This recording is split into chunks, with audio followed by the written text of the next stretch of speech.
Hey guys, welcome back to another video. In today's video we are sponsored by Aldan American once again to update a few things in the Firebird. We're going to throw in a new line of coilovers there with a few updates, the dial button for like the shocks, and also a new locking nut. And then we're also making the track width of the Firebird smaller so we can fit like normal fender stuff. As you probably can see, there's a green fender, and that's because we're kind of returning to stock body and stuff like that, so we can rip it around on the streets. So today's video, coilovers and control arms.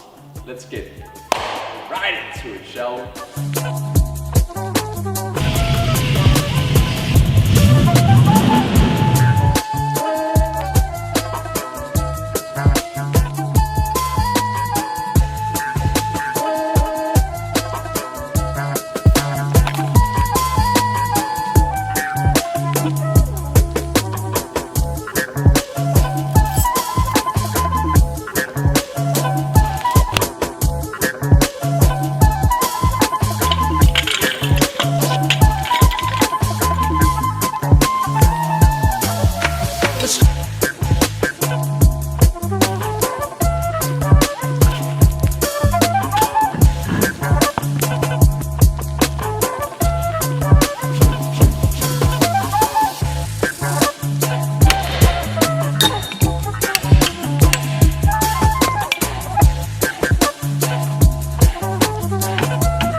Thank you guys for watching today's video. If you guys enjoyed the Aldan American install in this video, then don't forget to check out down in the description where we also installed on a 65 Mustang and a 84 El Camino.